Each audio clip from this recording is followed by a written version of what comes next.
Irmãos lindos, tudo bem? Essa é a nossa primeira mensagem da série Decisão. Portanto, seja muito bem-vindo.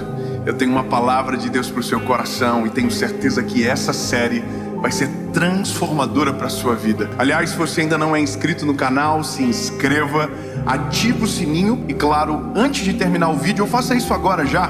Curte a mensagem, comenta e depois manda para todo mundo que você puder. Afinal de contas, quanto mais pessoas ouvirem e assistirem, melhor. Vamos fazer o seguinte, vamos para a mensagem. Capítulo de número 4, versículo de número 3. Esse texto vai nortear a nossa caminhada sobre um sentimento, uma palavra que sufoca muita gente, que já me sufocou durante um tempo, e que se a gente não cuidar, vira recorrente na nossa história, nos aprisiona, cega os nossos olhos, que é a palavra desânimo, que é muito mais do que uma palavra, é uma sensação que nos rouba a fé, a esperança e tira o brilho dos nossos olhos. O texto é de Jó 4, é o capítulo, versículo é o 3, diz o seguinte: eis que instruístes a muitos e fortalecestes as mãos fracas. Tuas palavras seguraram o que estava caindo, e tu fortalecestes os joelhos debilitados. Mas agora isso vem sobre ti e te enfraqueces. Ela toca em ti e te perturbas. Não é este o teu temor, a tua confiança, a tua esperança, ou a retidão dos teus caminhos? Sabe, quem está ouvindo isso é Jó. Jó está ouvindo isso de um amigo dele. O amigo se chama Elifaz, ou Elifaz, ou Elifaz, não sei. Só sei que é esse amigo que está olhando para Jó, depois de todo o cenário de calamidade da vida dele, dizendo: peraí, você, pelo que eu me lembro, tinha palavra para todo mundo. Quando alguém estava caído, você tinha palavra para que aquelas pessoas se levantassem. Quando aquelas pessoas estavam tristes, você trazia o ânimo. E agora que você está caído, as tuas palavras não servem para você? Eu não sei como vocês entendem isso, mas já parou para observar que tem coisas que a gente só acredita com os outros? Tem coisas que a gente só acredita para alguém, mas não sobre nós. Que existem palavras que a gente é profissional em dizer sobre a vida dos outros, mas que quando chega na nossa vez de crer, na nossa vez de viver, a gente não consegue acreditar de verdade. Ou seja, me parece que às vezes a nossa fé só é funcional quando é o outro que está por problemas, mas quando é na nossa vez, tudo o que nós cremos, a gente esquece. E é sobre isso. É sobre um sentimento que rouba a fé, que rouba toda a nossa pregação. E isso é muito perigoso, porque pregamos lindamente, mas quando é na nossa vez, nenhuma palavra pregada serve para nós. E é isso que eu me deparo nessa história, e que de verdade, de maneira humilde, reconheço que já me deparei na minha vida também. No dia que nenhuma das palavras que eu havia pregado serviriam para mim. De tudo aquilo que eu cria para aquele momento, parece que não era para mim, mesmo sendo completamente direcionado para o meu coração. Jó teve perdas irreparáveis. Se você olhar a história de Jó, você agradece a Deus pela sua vida. Você pode estar na pior situação da vida, do mundo, mas se você ler a história de Jó, você vai dizer: meu Deus do céu. Jó perdeu os filhos, perdeu todos os bens, todos os seus servos. Jó perdeu tudo. Quando Jó tem todas essas perdas, Jó só não fez uma coisa: Jó não blasfemou contra Deus, mas Jó blasfemou contra a vida dele. Jó desejou morrer. Jó teve sentimentos dessa maneira, porque as dores foram muito agudas. A dor foi extremamente aguda. Agora, o interessante é que no meio de todo esse cenário de dor, existe um homem injusto. Existe um homem bom. Tanto é que tudo isso aconteceu com ele porque Deus permitiu, porque ele era bom. Aí é uma confusão tão grande que eu não vou saber explicar. Porque na nossa cabeça, se nós somos bons, tudo de bom tem que acontecer com a gente. Mas não é assim que a banda toca. Bons sofrem. Porque na verdade, desculpe, mas nem bons somos. A gente pensa que somos, mas não somos. Tá vendo essa pessoa perto de você aí? Ela é ruim.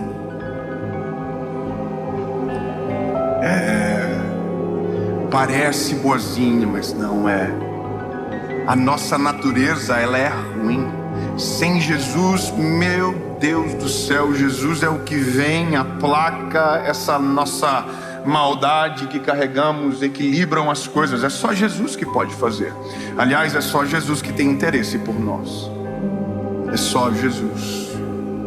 Então, quando eu olho para um cenário como o de Jó, eu olho para a história, para o desânimo, para a batalha, para a luta. De verdade, eu confesso que se fosse a gente não ia saber muito o que dizer. Confessa, como que eu chego para uma pessoa que perdeu tudo e digo, olha, eu até nem sei o que eu vim fazer aqui.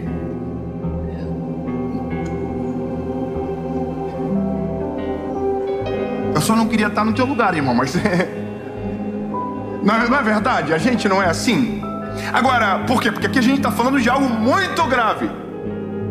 Mas quando a gente olha a história completa, eu sei a história completa. A história completa é Deus restituiu tudo o que Jó perdeu. Jó viu os filhos até a 4ª geração, e aí descansou no Senhor. Jó teve tudo restituído, os bens, os servos, as propriedades, os filhos, tudo em dobro. Deus deu, Deus retribuiu. Agora, a gente consegue olhar assim porque a gente conhece a história toda. Agora, Jó não sabia disso que ia acontecer. Você entende? Jó não viu o todo, Jó via parte da história. E a parte da história que ele estava era aquela parte onde ele perdeu tudo, e ele não consegue ver para onde vai, o que vai acontecer. E esse é o cenário às vezes da nossa história. Enquanto estava tudo bem na nossa casa, enquanto estava dando tudo certo, a gente tinha palavras para todo mundo. Olha, Deus é bom, Deus é fiel, Deus é justo, Deus está no controle de todas as coisas, descansa no Senhor, Deus está cuidando, sabe, relaxa. A gente fala para todo mundo, olha, acalma o coração, ora, se você orar, Deus responde. Só que em um determinado momento da história, o jogo vira. E eu chamo isso de dia mau, de vale. E a primeira coisa que a gente precisa ter a ciência e a noção é que sim, a vida é feita de montanhas e de vales. E que um dia estamos na montanha e talvez no outro dia estejamos em algum vale. Mas o vale não é um lugar para morar, o vale é um lugar para passar. Deserto não é um lugar para morar, deserto é um lugar para passar. Quando entendemos isso, o nosso olhar está fixo no Senhor, a gente entende que é passageiro. Passageiro, passageiro, passageiro. As dores deste mundo são passageiras, as angústias passageiras, tudo é passageiro. Há uma coisa que é eterna: a nossa vida com Deus, para sempre. Isso é eterno. O problema é o dia mau. O dia mau é o problema, porque quando nós chegamos, tudo que vivemos antes, todas as bênçãos, todas as provisões, todos os milagres podem ser esquecidos numa fração de segundos. E é nesse momento que Jó está sentado ao chão, eu imagino lá muriando-se, quando um amigo olha para ele e diz a verdade. Irmão, peraí, não estou te entendendo. Quer dizer que quando era com os outros você tinha palavra, e agora que é com você, você está aí caído. É como se esse amigo estivesse pegando Jó pelos ombros e falasse assim, ó, acorda, rapaz, você crê em um Deus que pode todas as coisas, você crê num Deus que faz milagres extraordinários, você crê num Deus que pode restaurar tudo aquilo que se perdeu. Entende? Deus pode tudo, Deus faz tudo. E aí a Bíblia conta a passagem completa de Jó, a história continua. Eu chamo isso de imagem completa. Imagem completa porque Às vezes nós olhamos a vida assim, coladinhos na parede, e não conseguimos ver o todo. A gente não consegue ver a razão do porquê estamos vivendo o que estamos vivendo, sabe? E aí de repente a história avança, a gente vê o todo e a gente olha para trás e diz o quê? Ó, agora faz todo o sentido. Não é verdade? Sabe, é esse painel de LED aqui, tá vendo? Você vê uma imagem bonita aí de longe, mas eu que estou um pouquinho mais perto, eu consigo enxergar pixels dessa imagem. E se eu chegar bem mais perto, eu não vejo nada, eu só vejo pixel. A vida, nosso olhar sobre ela é um pixel da história. Nós olhamos para a vida e vemos uma fração de alguma coisa que pensamos que é tão longa. Não. A vida é um todo. E o único que consegue ver o todo é o Senhor. A gente às vezes não vê o todo sobre amanhã, mas já conseguimos ver o todo sobre um ano atrás, sim ou não? A gente consegue olhar um ano atrás o que vivemos e agora conseguimos olhar por que colhemos, por que vivemos daquela maneira. Por quê? Porque agora a gente consegue ver o todo. Então, da mesma maneira que você consegue ver o todo de um ano atrás, eu quero declarar sobre você que daqui a um mês, 2 meses ou 2 dias, você vai olhar para tudo aquilo que passou e vai dizer: agora eu entendo, agora eu compreendo. E aí você vai dizer: show, desânimo, vai embora, porque agora eu lembrei quem tenho crido, quem é o meu Deus, quem é o meu socorro bem presente no dia da angústia. Vai para lá.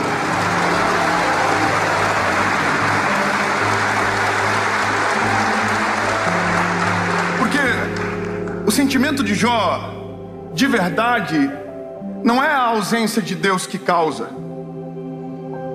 Esse sentimento em Jó não é a ausência de Deus, não, é o acréscimo de um sentimento: desânimo.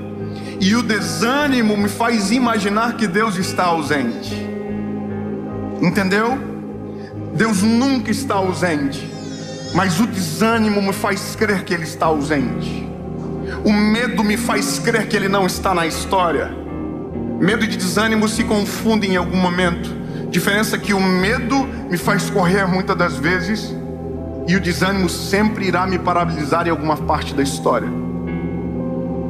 Eu chego aqui a nossa realidade, para nós. Quando o dia mal bate na nossa porta. Quando a história difícil acontece com a gente. Deixa eu te fazer uma pergunta. Quantos aqui hoje, de maneira sincera, estão passando por um processo de luta, de provação? Levante a mão. Eu queria muito que você levantasse a mão de novo e todo mundo olhasse à volta. Olha quantas pessoas. Essas pessoas que estão com as mãos levantadas não estão dizendo que estão vivendo os melhores dias da vida delas. Elas estão dizendo que estão passando por um processo de provar. Então a primeira coisa que você tem que saber: não é só contigo, lindo. Não é só com você. Não é só na sua casa que tem prova. Não é só na sua casa que tem luta, não. Todos nós aqui, na sua grande maioria nessa noite, estamos passando por alguma batalha. E sabe o que é a loucura? Que uma batalha termina, outra começa. Nós sempre estamos em uma nova batalha. Eu sei que, não, eu não quero mais. Não, lindo, são as batalhas que geram pessoas poderosas, extraordinárias. São os processos doloridos que transformam as histórias.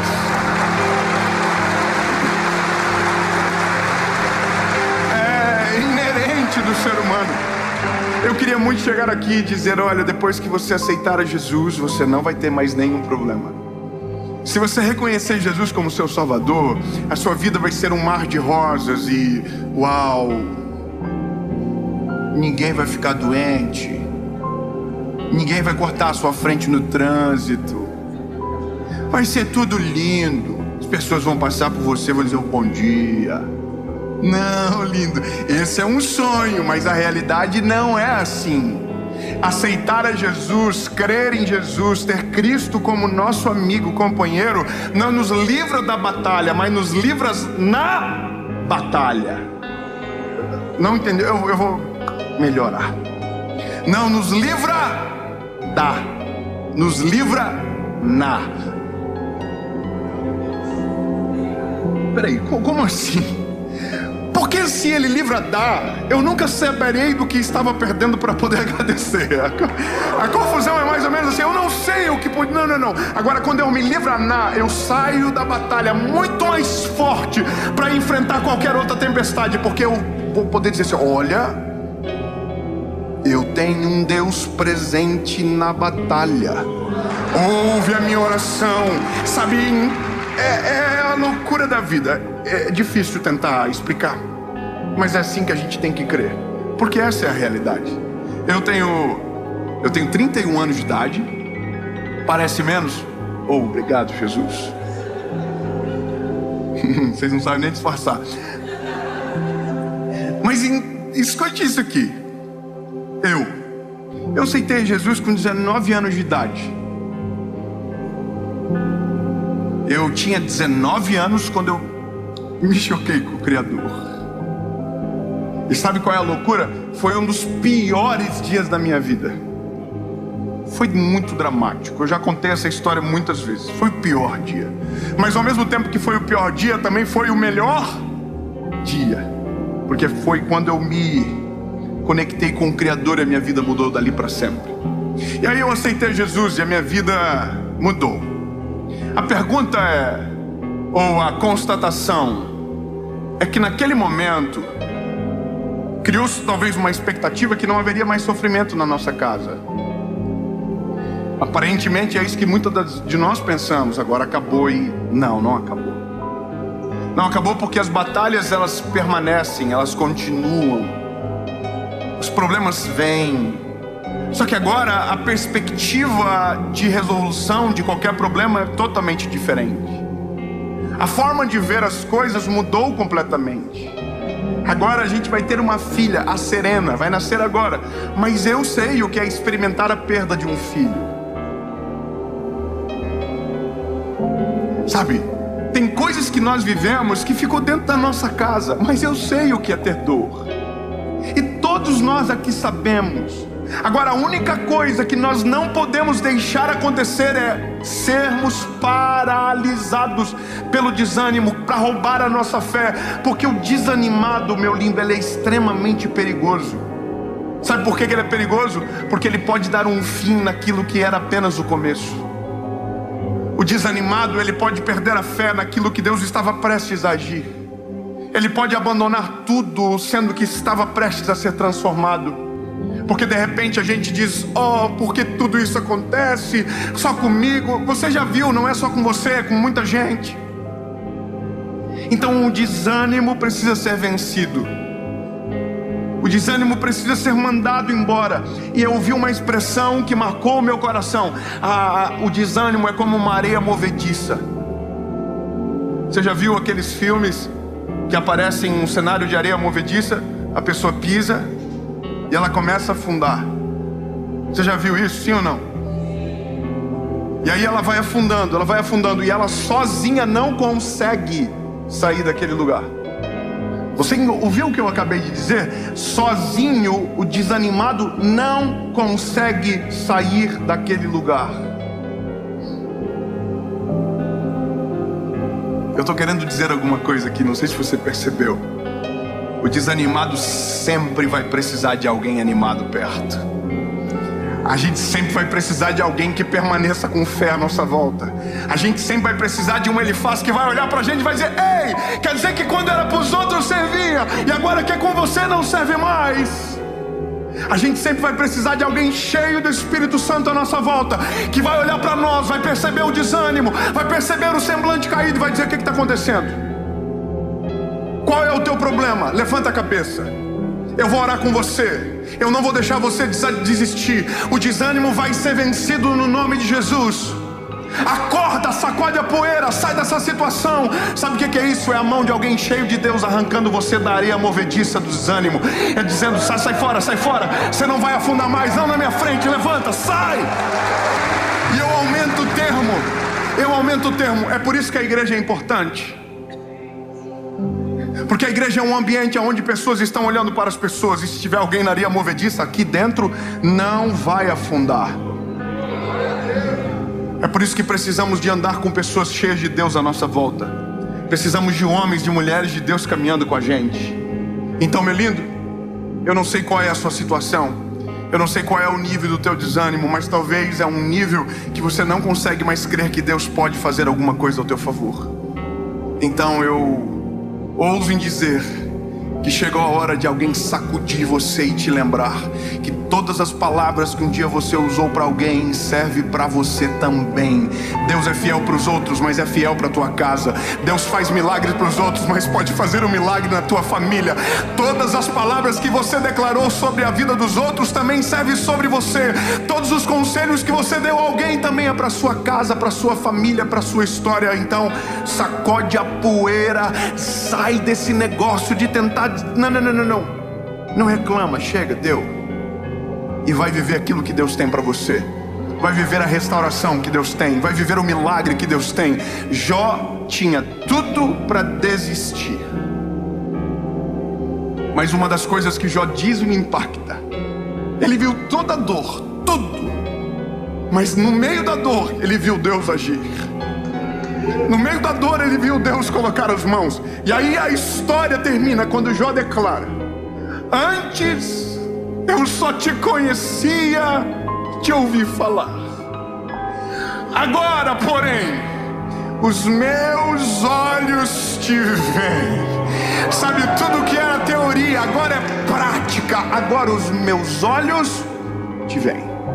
Eu quero declarar sobre você que no final dessa provação, quando você sacudir a poeira, que você acordar desse desânimo, você vai poder dizer exatamente o que Jó falou: antes eu só conhecia de Deus a partir de ouvir falar, mas agora os meus olhos podem ver.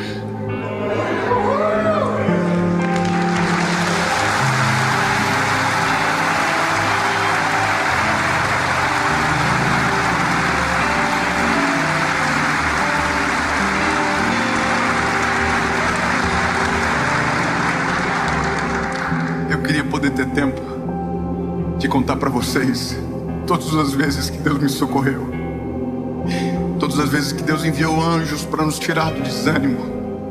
São tantas as histórias, mas a prova que elas aconteceram e deram certo é porque eu estou aqui continuando. Estou aqui pregando a palavra.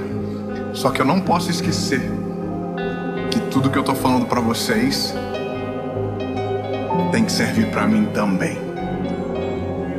Jesus tira-nos do desânimo, nos deixa fraquejar a nossa fé, encoraja-nos a viver a tua vontade. Senhor, a gente não consegue ver tudo, a gente vê um fragmento da história e às vezes desesperamos, mas não é assim que queremos viver, Jesus. Abre os nossos olhos, socorre nosso espírito e nos faz enxergar a esperança, em nome de Jesus. Que agora, Senhor, dentro dos lares, onde tiver alguém assistindo, que seja socorrido pela tua presença, e que o brilho nos olhos volte, e que uma luz no fim do túnel apareça, em nome de Jesus. Amém.